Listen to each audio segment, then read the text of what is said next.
Baik, Assalamualaikum warahmatullahi wabarakatuh. Perkenalkan, nama saya Azharuddin. Saya Prodi Teknologi Pendidikan di Universitas Pendidikan. Nah, pada saat ini saya akan menjelaskan tentang bagaimana cara kita menguji data kita menggunakan uji Man with Me U-Test. Nah, bagaimana caranya? Langsung saja kita buka data kita di SPSS. Nah, Bapak Ibu, jadi di tampilan saya ini sudah ada data. Nah, ini kolom pertama ini menampilkan data hasil, yang kedua adalah kelompok. Jadi data ini sudah saya bagi menjadi 4 kelompok. Eh, Sampelnya sebanyak 45 siswa. Nah, adapun kelompoknya sudah saya bagi ada 4. Kelompok yang pertama ini adalah pretest untuk siswa yang ada pelajaran PBL. Yang kedua, siswa yang untuk nilai post-test siswa yang menggunakan model pembelajaran PBL. Dan yang ketiga ini untuk data pretest siswa yang menggunakan model pembelajaran Discovery Learning. Dan yang keempat adalah yang menampakkan nilai post-test siswa yang menggunakan pembelajaran Discovery Learning. Oke, sebelum kita masuk atau kita menguji data tersebut, hal yang pertama kali yang harus kita lakukan adalah kita uji dulu uji normalitas datanya. Nah, bagaimana caranya? Caranya adalah kita pilih analyze, kemudian kita pilih descriptive statistic, kemudian kita pilih explore. Nah, selanjutnya, jika tampilannya sudah seperti ini, kita masukkan hasil pada kolom dependent list dan kelompok di factor list. Jika sudah masuk, kita pilih yang plots. Nah, kita centang yang stem and leaf dan histogram. Kemudian yang paling penting adalah kita centang yang normality. Ya, karena kita ingin lihat data ini normal atau tidak dalam pendistribuannya. Video, oke. Nah, Bapak Ibu, jadi sudah muncul outputnya yang berisi tentang minnya apa, mediannya berapa, minimum, maksimum, dan standar deviasinya juga berapa. Dari kelompok yang pretest menggunakan PBL, post-testnya, pretest yang menggunakan discovery learning, dan juga post-testnya. Jadi data inilah yang akan kita gunakan nanti untuk menentukan kesimpulannya. Yang ini test of normality-nya. Nah, kita lihat nilai signifikannya 0,013. Nah, ini untuk pretestnya. Kemudian yang kedua adalah 0,006. Nah, Bapak Ibu, tentu kita masih ingat bahwasanya sebuah data itu dikatakan berdistribusi normal apabila data itu lebih dari 0,05. Nah, kalau kita lihat ini hanya 0,013, 0,006, 0,037, 0,125. Artinya eh, ada data tersebut tidak berdistribusi secara normal. Kemudian setelah kita menguji normality, kita uji juga data tersebut dengan ini data homogenitas.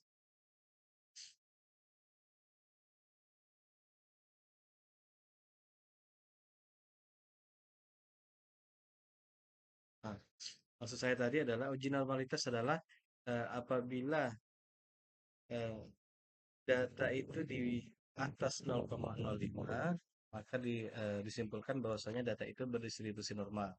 Namun apabila data tersebut di bawah 0,05, maka data tersebut tidak berdistribusi dengan normal. Ya, Bapak Ibu. Nah, karena data ini hanya sebagai contoh, bagaimana cara kita menghitung, gitu ya, apakah itu normal atau tidak. Selanjutnya, kita masuk lagi ke aplikasinya, ke SPSS, kita lihat homogenitasnya. Nah, bagaimana caranya? Kita masuk ke analyze, kemudian kita pilih compartment, kita pilih yang one way ANOVA. Nah, yang hasil kita masukkan ke dependent list dan kelompok ini ke faktor. Setelah sudah kita masukkan, kita pilih option, kita centang yang homogeneity-nya. Jika sudah, continue, oke. Nah, kini kita melihat apakah data ini homogen atau tidak ya Bapak Ibu. Cuman ini tidak wajib seperti bagaimana cara kita melihat data tersebut harus sudah berdistribusi normal atau tidak berdistribusi normal. Nah, gambarnya seperti ini. Biasanya kita cukup hanya melihat di base of man-nya atau based on median-nya. Nah, 0,032. Juga sama, rumusnya adalah data tersebut dapat dikatakan homogen apabila datanya lebih dari 0,05. Nah, kita lihat 0,032 berarti bersifat homogen. Tinggal kita pindahkan ke eh, Word kita. Nah, kita interpretasikan hasil dari output yang ada di SPSS gitu. Nah, setelah kita menguji data ini normal atau tidak, kemudian homogen atau tidak, selanjutnya baru kita uji menggunakan measurement with new. Ya, Ibu.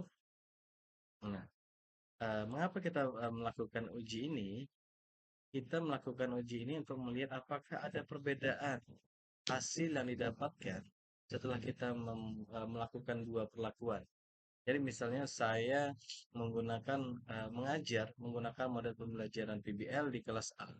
Kemudian saya juga menerapkan di kelas kontrol atau kelas eksperimen menggunakan model pembelajaran discovery learning. Nah, jadi setelah dua-duanya saya lakukan, saya berikan treatment, kemudian saya lihat nih hasilnya. Apakah dengan model pembelajaran PBL itu lebih baik dibanding dengan discovery learning atau sebaliknya. Nah, oleh karena itu kita gunakan uji Man-Whitney ini. Mengapa juga kita ambil uji Man-Whitney? Karena setelah kita cek bahwasanya data ini uh, tidak berdistribusi dengan normal. Gitu. Jadi kita tidak menggunakan parametric test, tetapi kita menggunakan non-parametric test. Nah, selanjutnya kita masuk lagi ke SPSS, kita uji Man-Whitney-nya. Kita masuk analyze, kemudian ini non parametrik ya Pak Ibu. Kemudian kita pilih yang legacy dialog, kita pilih yang two independent sample. Nah, pertama hasilnya kita masukkan ke test variabel, kemudian kelompoknya di grouping variabel. Nah, setelah ini kita pilih yang define group. Nah, Bapak Ibu, karena kita ingin melihat perbedaan di antara dua perlakuan yang sudah kita berikan, grup pertama ini meminta nilai post-testnya.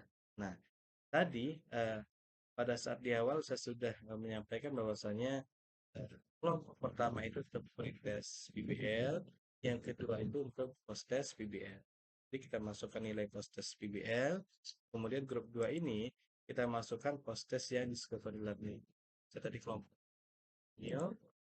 Nah, setelah sudah masuk, jangan lupa kita mencentang main with new ini. Karena kita mau melakukan uji main with new. Setelah itu baru kita oke kan.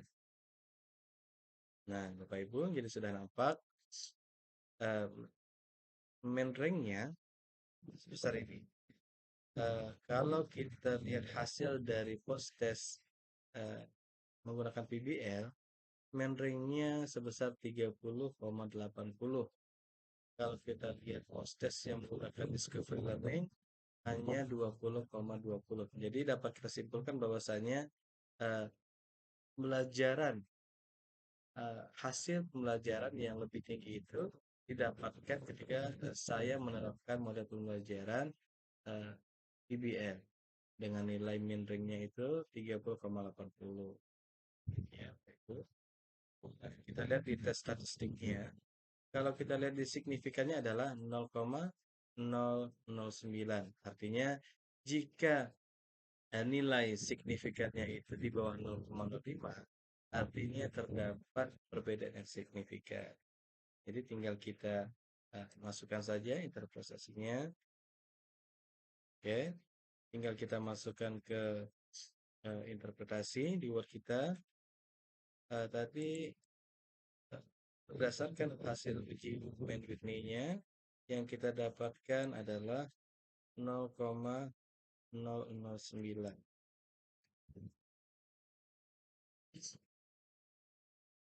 Maka hipotesis HA diterima dan HO ditolak.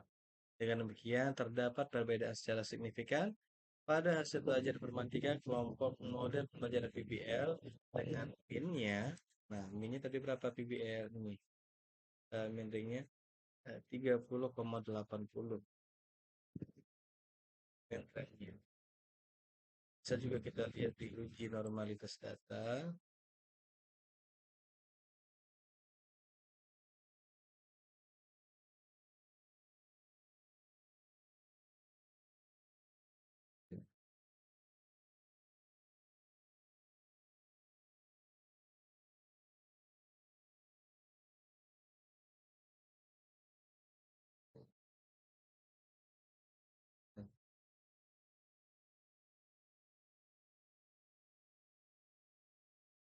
Nah, kalau kita lihat pas tesnya yang VPL ini 78,40 ya Pak Ibu, 78,40.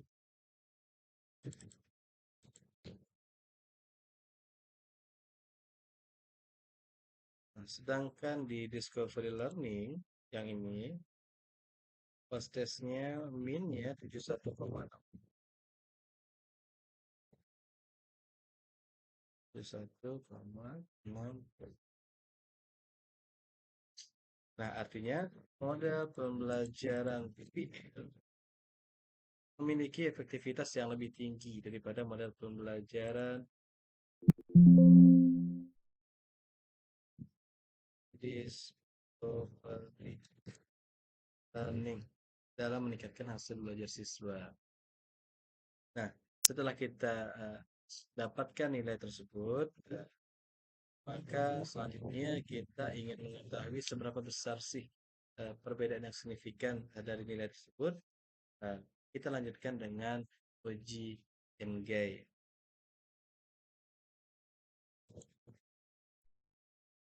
Nah, baik Bu. Jadi setelah kita uji dengan uji Man with You, ya, sekarang kita ingin melihat seberapa besar sih efek yang didapatkan di antara dua kelompok, ya. Jadi yang kita gunakan adalah uji Cohens. Nah, bagaimana caranya? Caranya adalah kita masuk di situs statistik ini. Jadi nama webnya adalah statistik.com effect size default 3, ya. Jadi web ini adalah kalkulator web. Jadi ini sudah menampilkan fokus dari efek size kalkulator. Jadi tinggal kita menginput nilai-nilainya saja. Nah, ini kita dapatkan dari nilai yang sudah kita hitung tadi. Oke. Bapak Ibu, kita masuk. Jadi di post test pada model pembelajaran PBL itu mainnya tadi kita dapatkan 78,40. 8,40. Kemudian standar deviasinya 13,34. 13,364. Nah, sampelnya tadi berapa? Saya menggunakan 12 siswa dalam bentuk ini.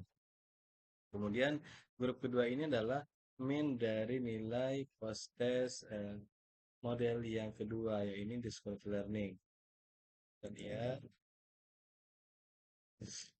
minnya 71,60. 71,60. Kemudian standar deviasinya 8,627. 8,627. 6, 27. Desembernya tetap sama 25. Nah, jika sudah kita masukkan, kita kalkulasikan. Nah, hasilnya sudah keluar Bapak Ibu. Nah, hands tinggal kita kopikan saja. Kita kalkulasinya 0,06 Bapak Ibu. Jadi eh, berdasarkan hasil besaran efek OH didapatkan hasil D sama dengan